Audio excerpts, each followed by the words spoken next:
was a recent trend on social media about a woman who desired the 5 love languages. I mean, receiving gifts, act of service, words of affirmation, and all. This is not to rule out the fact that we desire men who are trustworthy, God-fearing, not to talk of the physical attribute, talking about the six-packs, the beautiful, the awesome haircuts, and all of that. Is it that God will have to, make more men, or we have to make do with what we have? I like the hunk part. So, but beyond, like you said, the physical look, we want friendship, we want empathy, we want a man who will indeed love us. Beyond the things we say, even the things we do not say, we want a man that will understand. I want us to realize that women are emotional beings. We have emotions and we act quickly on our emotions. And our desires, our requests, what we want cannot be compared with that of men. Because God actually wired us differently. Because we are more sensitive to things around us. And we likely, in most cases, take action faster. All right. What do women want? This is the topic we'll be discussing on today's episode of Time Out with the Ladies. My name is Faith Oyekweju, and co-presenting with me today is Oluwakemisolani and Aderunke Emorua. Representing the wife of the General Overseer of Foursquare in Nigeria today is a delectable lady. She's a professor of economics from the University of Lagos, Nigeria. She's passionate about young ladies, God-fearing, and she's here to give a spiritual lens to everything we're discussing today. Please join me as I welcome the trailblazer, Professor Kemi Lawansin. You're welcome. You're welcome. Thank you for coming. Thank you. What do women really want? Before we go into all the issues, I'm sure, like me, you're very inquisitive on what women really want. Stay tuned, don't touch the dial. We'll see you after now.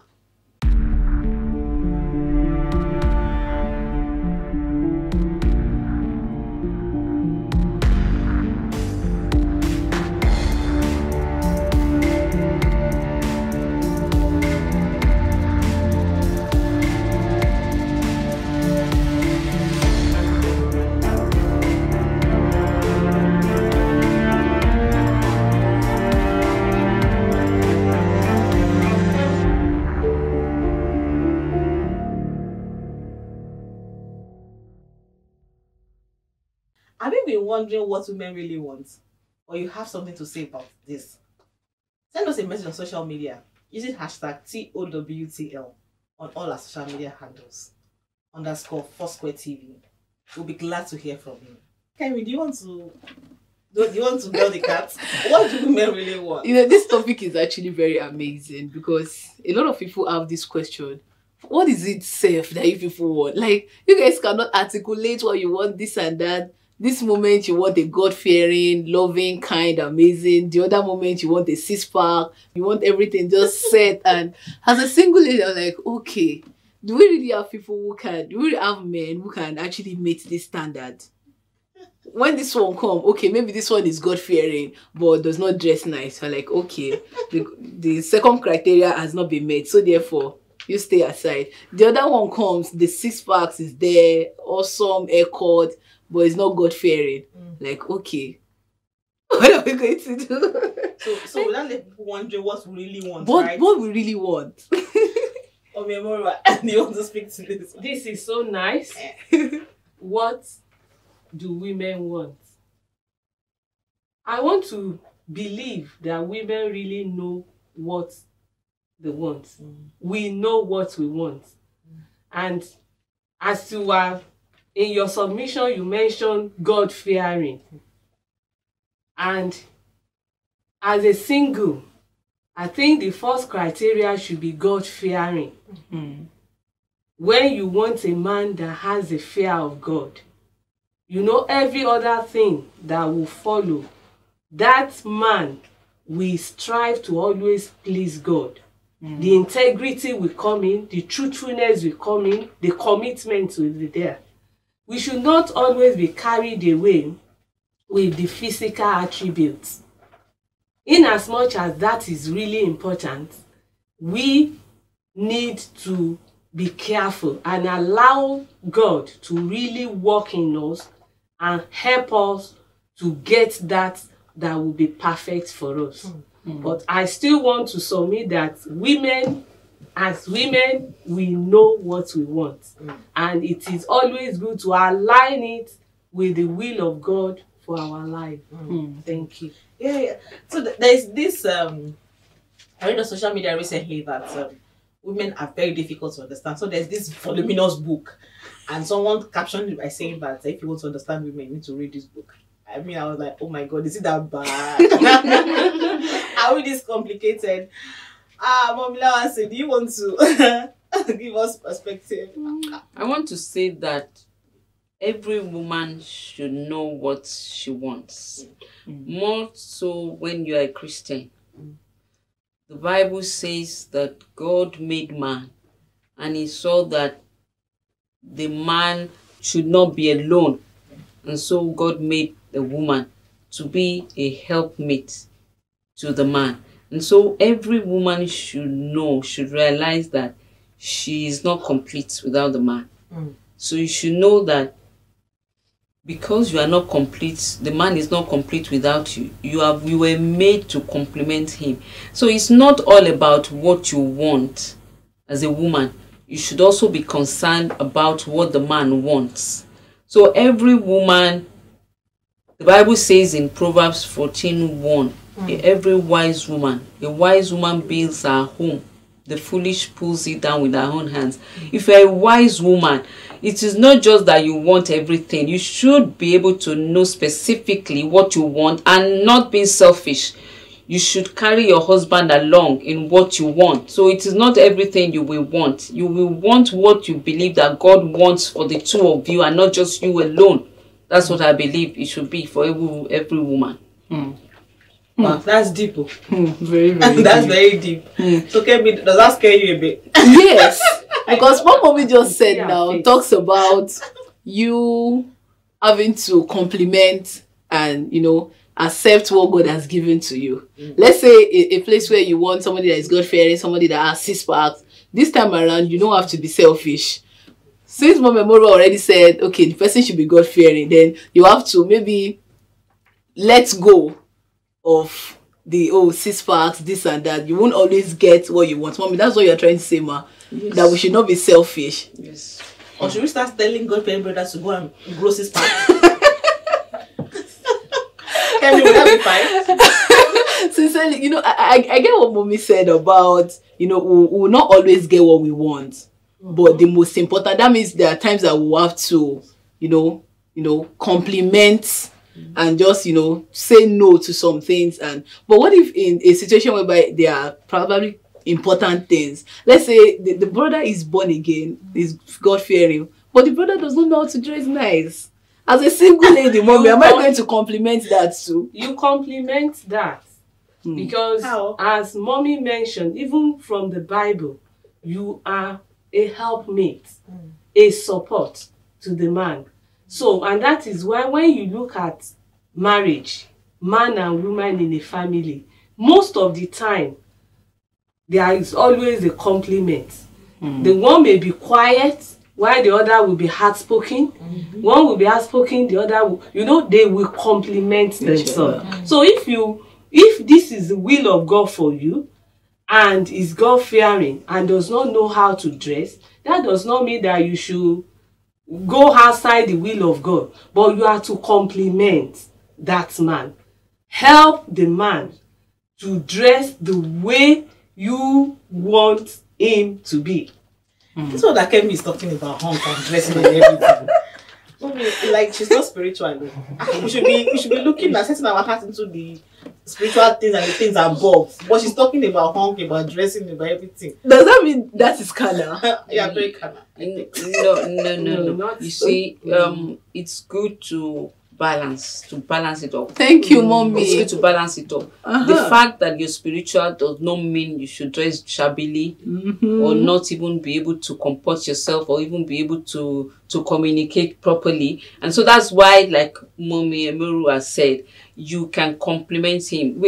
I've seen cases of a graduate lady getting married to somebody who is not a graduate, but she helped him, you know, along the way in terms of improving the spoken English grammar and all that. So the fact that somebody is spiritual does not mean you should now also forget the material aspect of life. Yeah. You can help each other. That's why, you know, you're meant for each other. And so you should not say because this person doesn't even know how to dress, you now just say he's not even the person that is meant for me. So in everything we should just be bright. Like the Bible talks about being moderate. You know, you should be moderate in everything. So I think that's how it should be. Don't disqualify a man because, oh yes, he fears God, but he doesn't know how to dress, he doesn't know how to speak good grammar, and so because of that you just say no, it's not meant for me. You just pray because God has a purpose for every man, every woman. Pray, and when the Spirit of God leads you to that person, even though it may not meet all the criteria that you desire in a man, God can use you to help him. Yes, Do you Mom. want to speak to So, we're really learning. In your submission when we were opening, you said that women really know what they want. Yeah. But where does that mindset come from, or that saying that women Notion. don't know what that women are confused, we don't even know what they want, they are confused human beings? Where does that come from? Why does it look like we say one thing and we're acting out something else? I think the issue is information. No, let me put it as communication and understanding. When you have a relationship, when you deal with the other party, you need to be able to communicate very well so that the person you are dealing with will actually understand you and be able to know what you really want. I said that women are emotional, we are sensitive, especially if we yield ourselves to God, because God will always tell us things. And when he tells us things and we need to communicate it, we need to be specific and clear in our communication so that the other person receiving it will be able to really understand what we are talking about and what we want him to do at that point. So I don't see any complication if women is able to channel their wants, channel it properly and communicate it clearly. Thank you. Mamila. What do you agree with what Memuru said? Because like I said before, that a lot of men out there, or people feel that women, even some women, feel that we are complicated human beings. That today we are hot, tomorrow we are cold. Today we say one thing, tomorrow we are saying some other things. So are we really complicated? Is it that we are confused or we don't know what we want? Let me also start by saying, from the Christian point of view, a woman should not be seen to be complicated. You should know what you want, and you should be able to communicate what you want to your spouse in particular. Just like Mrs. Omoro has said, the Bible says that the Spirit of God bears witness with our spirit that we're children of God. For you to be able to identify a man that is a child of God, that fears God, the Spirit of God in you should be able to communicate something to you. And if you want to put it to test, you can. For instance, if you start a relationship with a person, with a man, and you of course, before you even start that relationship, I believe you should have prayed. You should have, you know, one sure way of knowing the will of God is when you make a decision and you have peace about it. You have peace of mind about it. Apart from having a dream, because some people believe in dreams. I don't believe in dreams anyway. So some people believe in dreams. I believe in when I take a decision, I've prayed about the decision and I take that decision and I have peace of mind about it. If you say yes to a man and you are true to yourself, you don't have peace about it, it means it's not the will of God. So when you have prayed and you've entered into a relationship with a man, you can put him to test. Perhaps in this era of GSM, you're going somewhere together, somebody places a call across to him, and you listen to the conversation. The person says, "Where are you?" He says, "I'm at VI," when he's at Bariga. That's, you don't need any other sign. That is a clear sign that this person is not a child of God. Because if you're a child of God, you won't tell a lie. For whatever reason, you won't tell a lie. So those are telltales of people that you can say, oh, this person, is, even though he says he's born again, even though he's very active in church, he's not born again. For him to, that simple lie can disqualify him completely, you know. So that's the way I feel. So as a woman, as a child of God, you should know what you want, and you should be able to communicate it.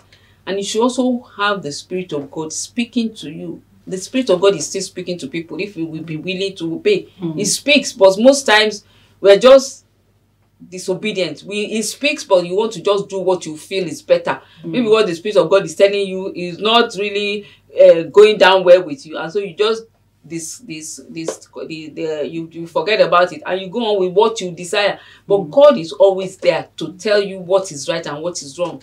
So, Mom, talking about, you know, ladies now, you know, we can't rule out the place of hormonal imbalances. You know, there are times that you just, you know, you want to talk, you are all up, the energy is high, and then the next minute, you just want to talk to anybody. What happened to you? Nothing. What's wrong with you? No, I said nothing. This last minute you were all, I don't know. A lot of them we cannot even articulate it. Well, that happens, but I tell you, it is not all the time. And then I think we said something before we started that it's important for a woman to know herself first. When you know yourself, you know when your mood changes, you have an idea what caused it. And so it is important to be able to communicate it to your partner. Oh, there are times, you know, you may just think that, I mean, I'm just not myself. It could be because of these things that are happening in my body as a woman, you know. So once you've communicated that to your husband, he will know. So once he sees the sign, as a mature person too, you will understand that it's just some hormonal changes that are happening in your body. And so you will not fret about it. We just leave you, you know, at that moment until you are able to get yourself back. So I think that's just it. It's understanding each other and being able to communicate to one another. Okay, ma. So how about a situation whereby I'm expecting my partner to understand me, but he doesn't seem to understand me. What do I need to do?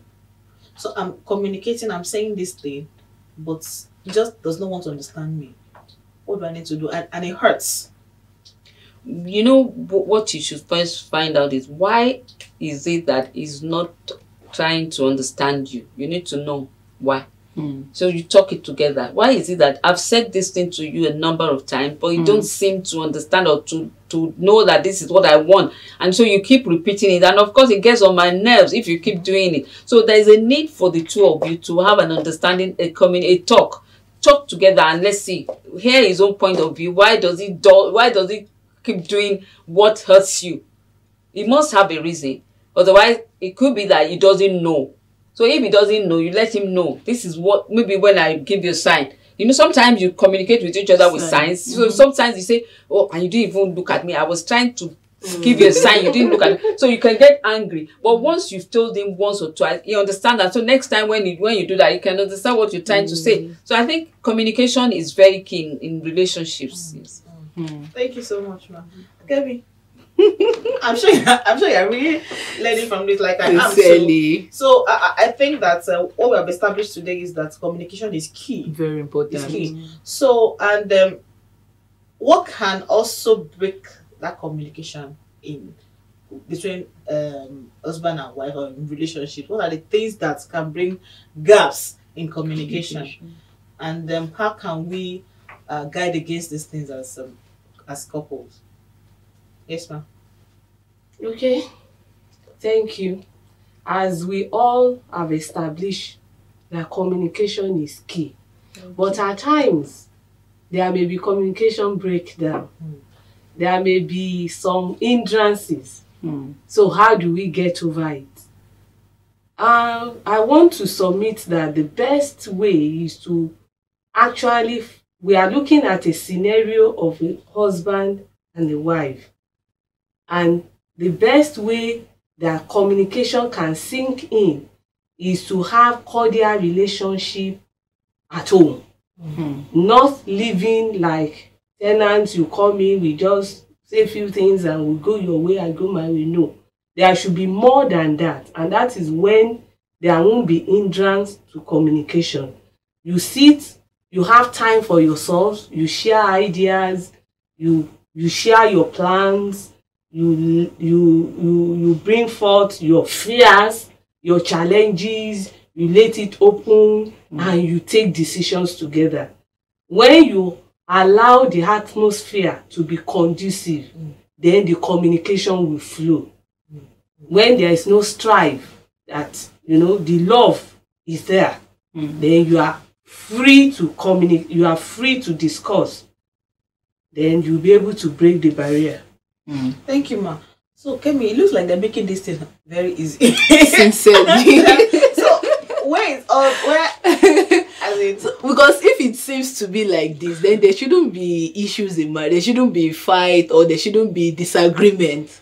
Because it seems like everything is perfect and it's just meant to be that smooth. Okay. I want to quickly add this. Okay. That it takes two to tango.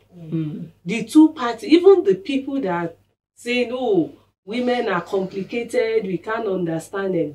Have they taken time to actually calm down and be patient enough to make it work? Because one cannot make it work. The two will have to come together. So if you already have a mind that, oh, this woman is so complicated, I cannot even understand her, have you really taken time to listen and really reason along with her? So the two just have to come. For you to really understand what she wants, you need to discuss. You need to listen. You need to be patient with one another. The wife patient, the husband patient. Thank you. Mommy, I feel this also boils down to mindset. Okay. The fact that you already conclude in your heart that women are difficult, they are troublesome, you cannot understand them. You need to. I saw the picture of what you mentioned. The dictionary is even more than a dictionary. It's like this. I'm not even sure you can finish it in a year.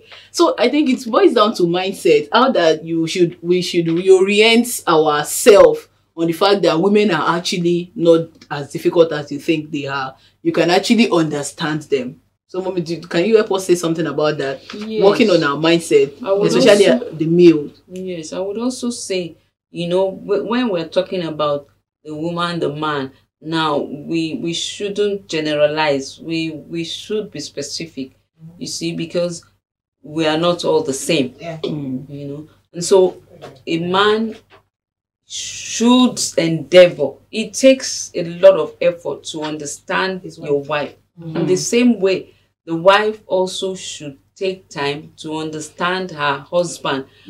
When the two of you understand each other, there will be less friction. But when you have not taken time to understand each other, there would always be stepping on each other's toes. And then when there is openness in the relationship, it helps a lot. But where there is suspicion, there's going to be a lot of problems. Sometimes, some women feel that they're not supposed to, or maybe not that it's not compulsory for you to let your husband know how much you earn. The husband too may feel it's not really compulsory for him to allow the wife to know how much she earns. When that kind of situation exists in a home, in a relationship, there will be suspicion. If you agreed to get married to each other, why should you now think that your partner should not know how much you earn? You are just allowing suspicions to come in, because if I don't know how much you earn, then my expectations may be higher than what it should be, because I really don't know how much you earn. But when I know how much you earn, I will know how to my expectation. But when you don't know, I now begin to, in my mind, I'm suspecting, does he earn this much? Does he earn this? Is he hiding? And, so once you allow that in a marriage, you have laid the foundation on a wrong base. So it's important for the two parties to understand themselves, and the Bible says that the two of them were naked, they were not ashamed. That is what it means. You are open to one another, you are honest with one another, each person knows each other's faults, he knows each other's weaknesses. When you know all these things, I'm sure there won't, it's not as if you won't have disagreement, but it will be minimized. So even add to what mommy said, I saw a clip one day. Somebody said that you are hiding your money from a woman you've given your life. Which one is more important, your money or your life? Okay, ma, so is it too much to ask to be pampered? To be taken Once care in a of. while. It's not too much. There's not As too in, I want to bad. lounge. As in, I want to be pampered. I want to go on vacation. I want to relax. I'll be taken care of. You know, let me tell you the secret to that. Okay. You see, Ephesians 5:22. Okay. Wives, submit unto your own husbands. That is the key. Because a lot of men have wives who are not submissive to them. And so when you are asking, you want to be pampered, it's like, this is somebody, I will say, sit down there, you won't sit down. I will say, do this one, you don't. And now you want to be pampered, you won't get the pampering. That's the truth. He may even have the resources to pamper you. But when he remembers that you are not a submissive wife, he won't do it. That's the truth. My husband, I'm married for 33 years, going to 34 now. I made up my mind. Thank God we were Christians before we got married. I told God, I said, by your mercies, you are going to help me to be a submissive wife. I have seen people, some young ladies who had stayed in our house, they say, Sakemi, I can't do all this one that you're doing.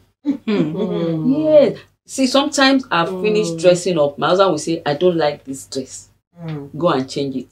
We might be running late for a program, even to church. And I've finished dressing up. He says, I don't like this dress. I will say, what's wrong with the dress? But there's nothing wrong. He said, I just don't like it. I'll go and change. I don't argue. My husband will say, if he was married to a woman who is not submissive, he himself would have run crazy. For me, it was a decision I took on my own. I said, I am just going to be a submissive woman. It's not going to be whether sometimes even down deep within me, I can say that what he's saying may not really make sense, but I will just do it because I believe that being submissive, I have the blessings of God. I'm telling you, that is what most men don't have, and that's why you can't say I just want to be pampered. It's the man himself, when he sees that you're a submissive woman, that will say, today just sit down. I will be the one to do the cooking. I will be the one to do this. I'm telling you the truth, but most women don't know.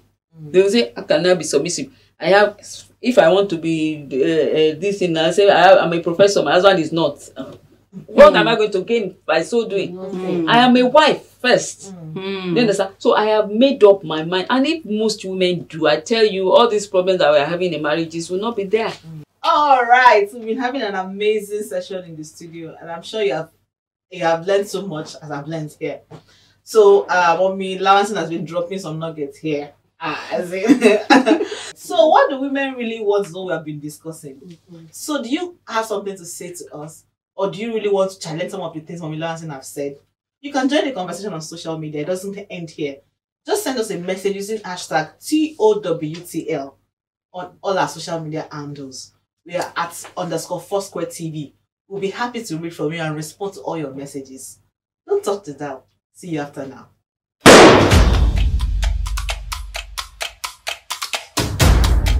You are a leader. Your life is influencing another person. You have been brought into this world as a person of influence. You need to wake up to that reality.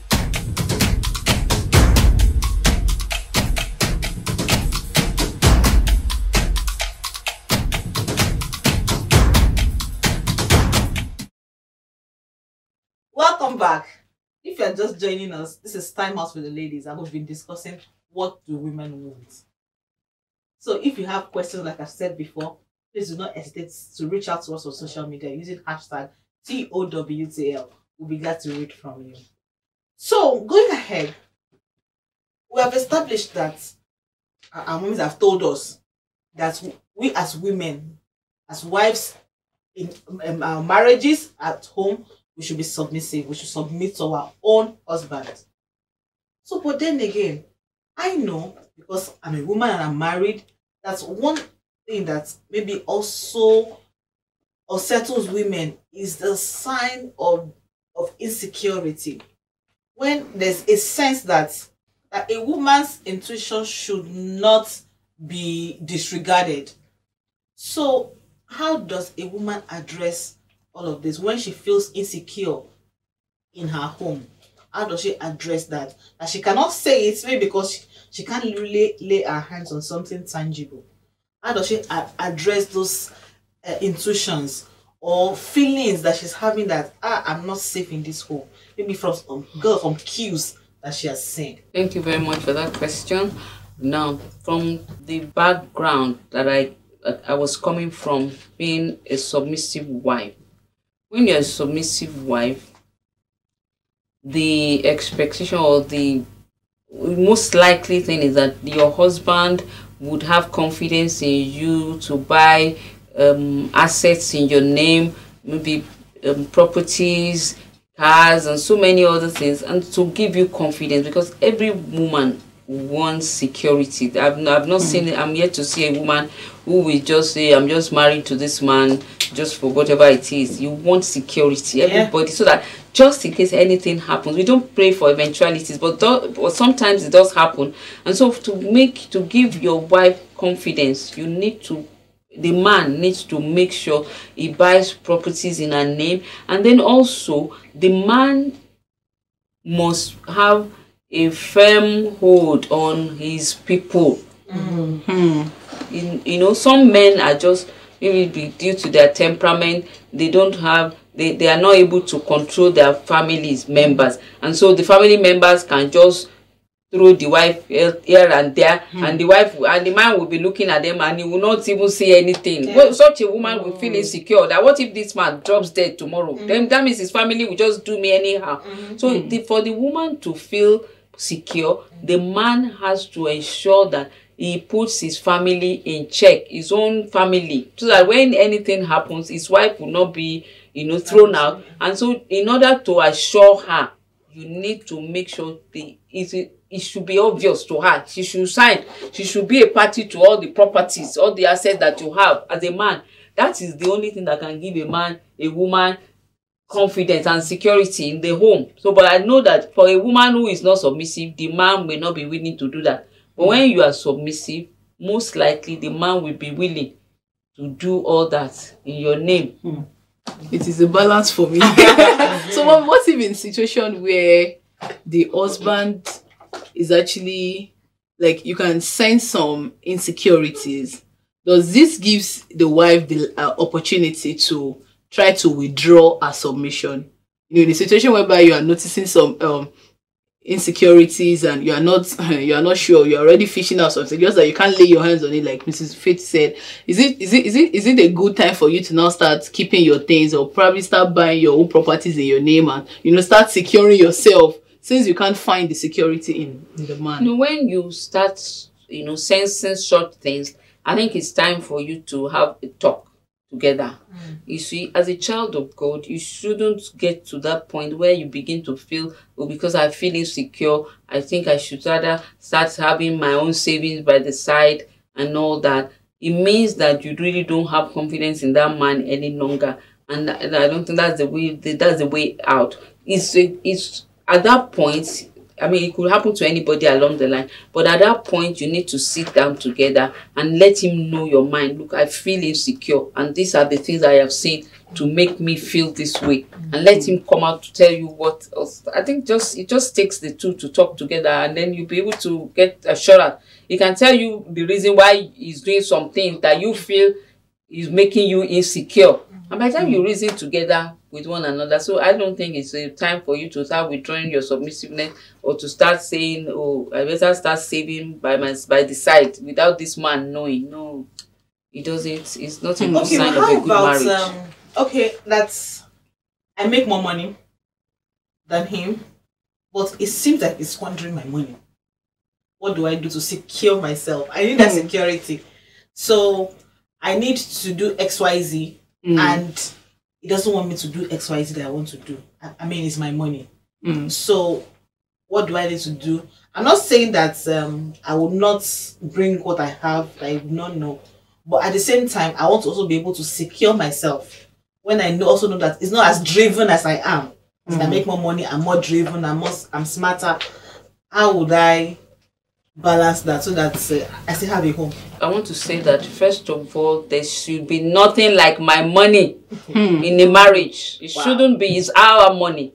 Once you are in a marriage, you don't have your money any longer. Even if you are earning more than your husband, it is still your money. The two of you own the money. And so you should decide together what you want to use the money to do. So don't feel that if you both sit down together, the two of you are aware that you are earning more, quite all right. But then because you are not owning it, you are not saying, no, this is my money. You know, you understand. A man that has a submissive wife, I keep saying that, will love you more. Because you are not making it plain to everybody that, look, you know, in this relationship, I earn more than my husband. Nobody knows that you are earning more. And so he will be reasonable. A man that fears God will be reasonable even in the spending, how you spend that money, because he knows he's not contributing as much. And so if you say, look, let's do it this way, you're not saying it to him because you are earning more. You're just saying because you feel that this is how we should spend this money. And if he knows that you're submissive and you're not claiming ownership, that this is my money and so this is the way we should spend it, he will agree with you. I believe so. You know, there are times that ladies actually, they are being pushed to the wall. Yeah. Like, okay, maybe I've been, you know, coping with it, but you keep spending the money and then everything just keeps disappearing. And probably the man is not getting to understand that, okay, we are meant to save 20,000 and keep 15,000. You know, women are known to be prudent when it comes to spending, saving and all of that. In that situation, you know, the wife is already, okay, this is the way you want to be doing it. Let me start. That's when probably it is 20,000 naira. You odd 5,000 naira, bring 15,000 naira to the table, and then whatever it is that happens, we know we are able to sort it out. I will want to come in the area of as the lady, the wife, actually go through all the available options of dialogue, of discussion, like mommy said. Has everything been laid on the table, discussing and rubbing mind? As all the available options to remedy that situation, have that all the options been explored? If that is the case, I will still not support that the woman should withdraw her submission. Because submission is an instruction from God. And the moment you deviate, as long as you're a child of God, the moment you start to play pranks, keeping some, that means you are no longer be truthful. And the repercussion of that is for another level. So as a child of God, you go on your knees, you seek counseling, you seek, you know, at times they said, don't be carrying your family issue outside to go and discuss with people. But you can still find trusted people that you can lay your mind before, that can counsel you right. But I also believe that we have a lot of work to do as women to settle issues on our knees. You know your husband, you know his weaknesses, and you know that he has not been doing like that before. There is a sudden change. Then you need to pray more. You need to seek counseling. And you need to discuss. You know, there is a way you approach people and they will open up to you. Yoruba has a way of saying that the way you talk determine what will be brought out of the pocket. So when you approach him, you are already loaded in your mind with what you have seen. But it's always good to dialogue, to discuss, seek every available option to ensure that you have a settlement. Settlement is not withholding your submission, because you are now acting in disobedience to the word of God. And we are not to disobey. But I know that when you obey, God will actually open way for you, and all that seems as problem will be cleared off. But in submission, in obedience, but without obedience, you cannot achieve it. Okay, if I've been talking about submission, so I'm well read, I'm qualified. If my husband tells me, I don't want you to work, I want you to stay at home and raise the children maybe until they are matured enough to be on their own, is that also part of the submission? I have to accept that. You need, you know, it's something that you need to discuss even before getting married. Because if you don't discuss it before getting married, it's after getting married that you now start discussing it. It will be somehow because you were not prepared for that. So it's important for you, and that's what we counsel in training couples. There's some issues that you need to discuss even before going into marriage, so that it won't meet you unawares. So if you agree before getting married that yes, you're well read, but for the sake of the children, you're going to be a housewife for some time, and you agree, so be it. But if you did not discuss it, it's after getting married that you now discuss it, and you feel otherwise, then, you know, marshal your points and let the two of you now come to a compromise. We don't allow your parents to be the one to pressure you to say, look, you can't. We spend so much money on you, sending you to MIT, sending you to, how can you now agree to be a housewife? You know, once you start allowing interference in your marriage, it's not going to end there. It's going to keep on, you know, every other issue they will want to interfere. So it's important for the two of you to agree. If you did not discuss it before getting married, discuss it, and there's no need to quarrel. Just agree. Okay, I can't be a full-time housewife, but I can be, since you want me to be, I can be for a period. After which, when the children are old enough, I go back, and he agrees. I wish it could be that easy.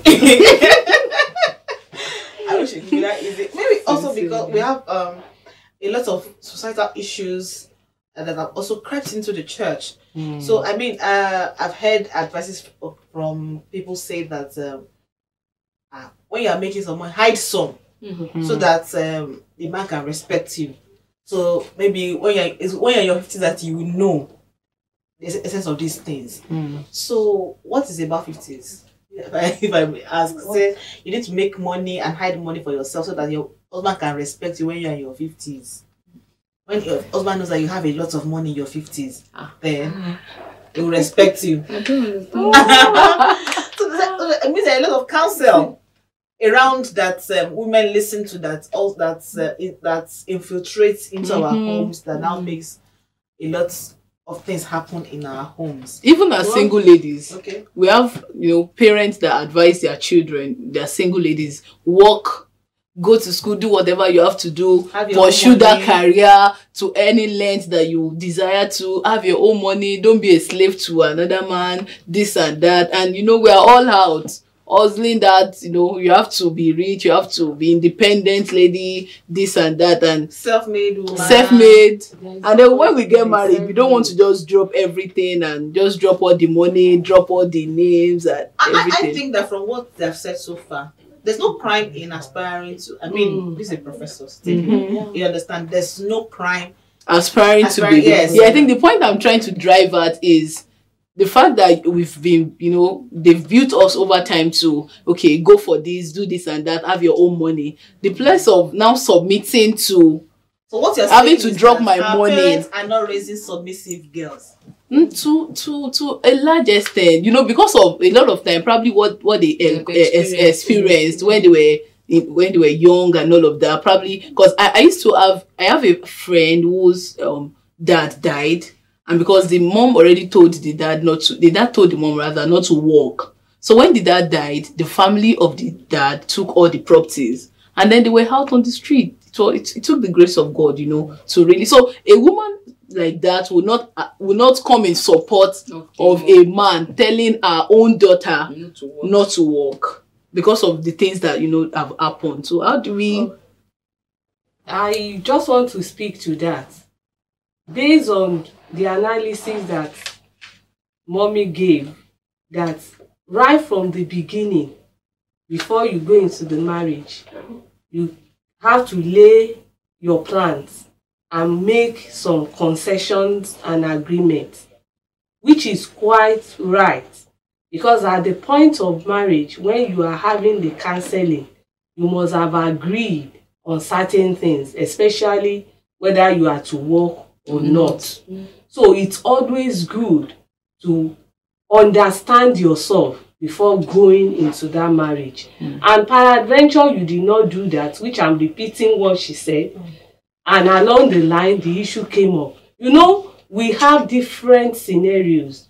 what happened, what is working for me might not work for you. What I'm facing is different from what you are facing. So at this point, as Christian couple, there is always a place of prayers to seek guidance on how to go about it. I don't want to sound so spiritual, but I believe that God has a plan for each and every one of us. When we got married, for example, we didn't really have any plan of, okay, you will stop working or you will not work. But as God has designed it, we went into the marriage, and for the first 10 years, there was nothing. We waited on the Lord. So during that time, there is no reason why I should not work. So by the time the children start coming, we discuss. I had to discuss with my husband, and we agreed that to get to a certain point, you will have to drop the work and be more at home, do some other things that will give you time to be with these children. So we came up and we agree on that. And you know, it was not at the beginning, but God has a way.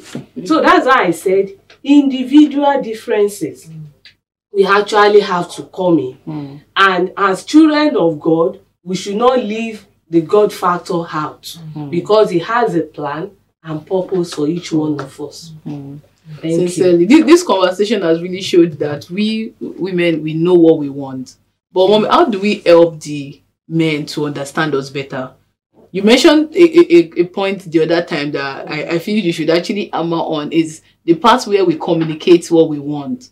Not, you know, the shouting, the nagging part of communication. But we properly communicate. How do we help men to really understand us better? You have said it. Communication, which I'm repeating again. I think we have mentioned that word many times today. Communication is key. You cannot have something in your mind without saying it out, and you expect your partner to know. Your partner is not a witch. There's no way we read your mind. He's not a mind reader. So that thing that you want, share it with him. Rub mind and see the compromises that the two of you will bring on the table. And you'll be able to move ahead and be fine with it. Women know, we all know what we want, but we need to communicate. What if I've known that what I'm asking for, he's going to say no? Before I start asking for it, I know that he will say no. Why do you think he will say no? If you already know that he's going to say no, why ask for it? I want it. Then you ask God. Yes, you see, sometimes we look at it as if you really want this thing, you have a reason for wanting it, and you know that your husband will say no, go and talk to God first. Let God convince him. It has happened to me before. You want something, you know that if you present it to your husband, he will say no. Go and talk to God. God is your father. God has a way of talking to them. By the time you present it, even though you would have said no, but because you have prepared the mind, you have told God, God, help me to talk to him. By the time you go to him, you will be shocked. So I think that's what the God factor is very key in marriage. Is it this easy? You may think it's not, but I tell you it is. Yes.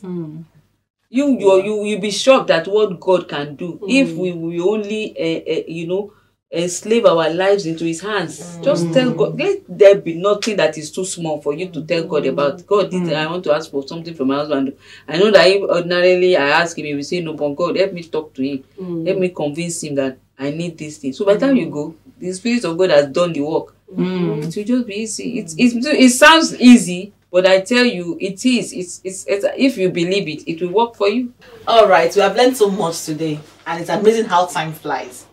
Amy, do you want to tell us what you have learned? And I've really learned a lot. I've learned so much from our mommies, and it is just the truth, nothing but the truth. But I'm just going to say this to single ladies: the fact that the word of God cannot be overemphasized. I heard submission in a new dimension today. I have to be truthful to myself, and we can't just overemphasize. No matter what the word is preaching, no matter the dynamics that the word is putting submission to be, we cannot overemphasize the fact that submission in relationship, in marriage, is very, very important. Thank you, thank you. Okay, Marwa. Thank you so much. It has been very interesting. To the young ladies outside there, my advice is communication is key. Make sure that you communicate what you want. There is no way somebody else will know what is in your mind. It is always good to be open. Let your desire be known. And in the area of where you are choosing, allow God to lead you. You have the big Father that wants the best for you. And it's only him that you can consult that will lead you to that right man that you'll be able to communicate with and bear your mind out and tell him what you want. God is always available. Please don't let us be far away from him. As a young ladies, we have the time, we have everything at our disposal. Let's make use of it, and the Lord will bless you. Thank you. Thank you very much. My final word will be to the mommies and the grandmothers out there. Whether you're a Christian or not, you should be mindful of what you say to your children. The fact that you had bad experiences in your own marriage does not mean they would have. And so be optimistic. Don't be pessimistic. And it's always advised that you should leave them to live their own lives. They're starting a new life together as husband and wife. Allow them to make their mistakes. They will learn from their mistakes. So don't, advise them to keep money. You advise your daughters to ensure that they have money that they keep aside without the husband's knowledge. That is not a good advice. So I would advise mommies and grannies to please stay off these young ones who are just coming up in their own marriages. And I have a final word in the scriptures, Philippians 4:8. Philippians 4:8 says that whatsoever things are lovely, whatsoever things are just, whatsoever things are of good report, these are the things that we should think on. And so whether you're a young woman who is married, you're a man, you're a granny, you're a mommy, think on the things that are good. Yes, some people have had bad experiences, but that will not be your own portion. And so you should not think on those things that are not good. Only things that are of good report are the things that we should make sure we meditate on. Thank you for your attention. God bless you all. Thank you, ma. Thank you. Thank you so much. And thank you to our viewers at home. So women really know what they want. So don't let us get it twisted. We know what we want. And we should also learn to communicate what we want at all times. So thank you so much for joining us on today's episode. Like me, I'm sure you have learned so much. And if you have other things to say to us, if you have comments, you have additions, or you have questions, I try to Wamilawan saying, please feel free to send us messages using hashtag TOWTL. We'll be glad to hear from you. So we'll come your way next time. Bye for now.